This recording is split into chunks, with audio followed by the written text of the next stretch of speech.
लो सजनों ते मित्रों, फैसलाबाद दे विच डाकू लोगां नूं सरेआम लुटदे पे ने दिन टाइम भी ते रात टाइम भी। ते जनाब अज 7 तो 8 डाकू जिहड़ा कि थाना रोशन वाले दे इलाके दे विच जहीर नामी शख्स दे घर वारदात पा के गए ने। ते उस तो बाद जनाब 15 ते एक बंदा कॉल करदा है कि जनाब इदां 8 डाकू जिहड़े कि घर दे विच लुटदे पे ने ते लुट के जनाब लै जांदे ने। पुलिस दी जनाब नफरी उत्थे पहुंचदी और भारी तादाद दे विच जांदी, जनाब उत्थों वेखदी है पुलिस उत्थों डाकू नस जांदे ने ते पुलिस भी डाकुआं दा पिछा नहीं छड्डदी।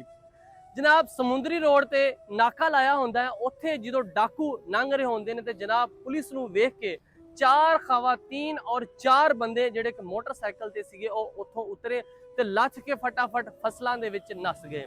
ते जनाब पुलिस ने भी पिछा नहीं छड्डिया, पुलिस ने भी जनाब फसलों के सीधियां फायरिंग की और डाकुआं ने भी सीधी फायरिंग पुलिस से की।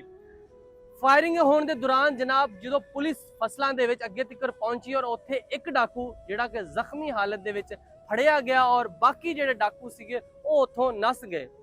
पंजाब पुलिस बड़ी मुतहरक हुई फिरदी है। फैसलाबाद दे विच डाकुआं नूं लगाम पाउण वास्ते पंजाब पुलिस ने तहैया कर लिया है कि फैसलाबाद दे विच कोई डाकू किसी किस्म की कोई चोरी नहीं कर सकता, किसी को लुट नहीं सकता। अगर लुटेगा तो सीधा वो खत्म हो जाएगा। तो फैसलाबाद दे विच क्योंकि दिन दिहाड़े लोग लुटे जाते सी, रात को लुटे जाते सी, हर रोज डकैतियां होंदियां पियां सीगियां। ते जनाब पंजाब पुलिस भी बहुत एक्शन दे विच आ गई है और डाकुआं नूं किसी पासे नस्सण दी कोई जगह नहीं छड्डेगी।